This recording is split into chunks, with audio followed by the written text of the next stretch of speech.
அமர்நீதி நாயனார் வரலாறு. வணிகர் குலத்தில் பொன்னி நன்னாட்டில் பழையாறை என்னும் ஊரில் அமர்நீதி என்ற சான்றோர் வாழ்ந்தார். சிவபெருமானின் திருவடியை எப்போதும் சிந்தித்து சிவனடியார்களுக்கு போர்வை, கீழ் அதாவது கோவணம் கட்டும் இடைத்துணி, கோவணம் முதலியன தொடர்ந்து கொடுத்து வந்தார். இதனால் மிகுந்த செல்வமுடையவராக வாழ்ந்தார். பழையாறை அருகில் உள்ள திருநல்லூர் என்னும் ஊரில் உள்ள சிவாலயத்தில் நிகழும் திருவிழாவிற்கு அமர்நீதியார் தனது சுற்றத்தாருடன் சென்று அங்கு திருமணம் அமைத்து அத்திருவிழாவிற்கு வருகை தரும் சிவனடியார்களுக்கு உணவு வழங்கியும் அவர்களுக்கு தேவையான உடைகளை வழங்கியும் வரும்போது ஒரு நாள் சிவபெருமான் அடியவராக பிரம்மச்சாரி வடிவு கொண்டு 2 கோவணம் கட்டிய கொம்பை கையில் எடுத்தும் திருநீறு பையும் தர்பையும் வைத்துக் கொண்டும் கரிமான் தோலை இடுப்பில் கட்டி கொண்டு அத்திருமடத்திற்கு எழுந்தருளினார். அமர்நீதியார் அச்சிவனடியாரை வரவேற்று தங்களை காண அடியவன் என்ன தவம் செய்தேனோ என கூறி மகிழ்ந்து அடியவரை உணவு உண்ண அழைத்தார்.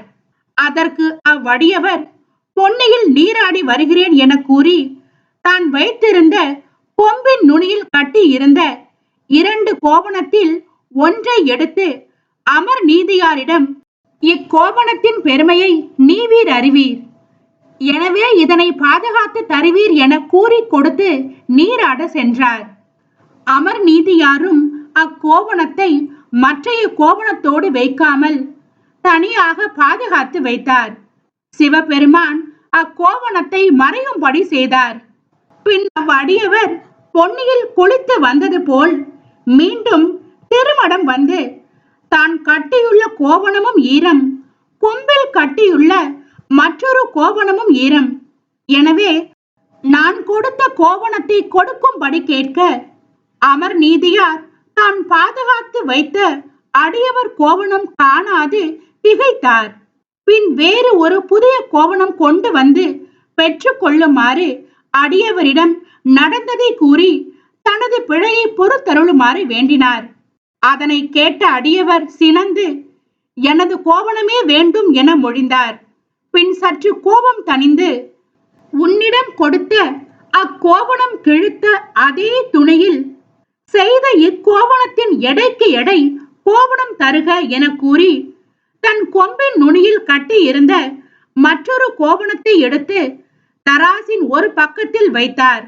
அமர்நீதியாரும் மகிழ்ந்து புதிய கோவணம் ஒன்றை மற்றொரு தட்டில் வைத்தார். ஆனால் தராசு நேராகாது கண்டு வியந்தார். பின் வைத்திருந்த அத்தனை கோவணமும், பட்டு ஆடை, பஞ்சு பொதி, தனது செல்வங்கள் அனைத்தையும் வைத்தார். தராசு நேராகாது கண்டு அடியவரிடம், நானும் எனது மனைவியும் மகனும் இத்தட்டில் அமர அனுமதி அருளும்படி வேண்டினார்.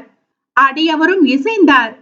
அமர்நீதியாரும் அவரது துணைவியாரும் மகனாரும் திருநல்லூர் பெருமானை வணங்கி தராசினை வளமாக வந்து 5 எழுத்து ஓதி, திருநீறு மீது நாங்கள் கொண்ட மாறாத அன்பு உண்மையானால் இத்தராசு நேர் நிற்க என கூறி தராசில் மூவரும் மகிழ்ந்து ஏறினார்கள். இறைவனின் கோவணமும் அமர்நீதியாரின் அன்பும் நிகரானது போல் தராசு நேரானது. கற்பக மலர்களை வானோர்கள் பூ மழையாக பொழிந்தனர். அடியவராக வந்த சிவபெருமான் விடை மீது உமையுடன் எழுந்தருளி சிவபதம் கொடுத்து அருளினார். சுவாமி அருளாலே அத்தராசு விமானம் போல் மாறி மூவரோடு சிவலோகம் சென்று அடைந்தது. பழையாறை கும்பகோணத்தில் இருந்து 5 கிலோமீட்டரில் உள்ள ஊர். திருநாவுக்கரசு நாயனாரால் பாடல் பெற்ற திருத்தலம். கருத்து: கோவணம் என்பதற்கு மறை, அதாவது வேதம் என்று பொருளும் உண்டு. பஞ்சமா பாதகம் உயிரினை பற்றாது தடுத்து மானம் காப்பதே அருமறைகளாகும். அஃது அறம், பொருள், இன்பம், வீடு என்பதே ஆகும். முதல் 3 கோவணம் நாயன்மாரும் அவரது துணைவியாரும் மகனும் ஆகும். வீடு பேறு என்ற கோவணம் சிவபெருமானேயாகும். மண்ணுக்கலை துண்ணு பொருள் மறை நான்கே வான் சரடா தன்னையே கோவணமா சாத்தினன்கான் சாழலோ.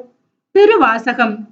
அமர்நீதி நாயனார் திருவடிகள் போற்றி போற்றி.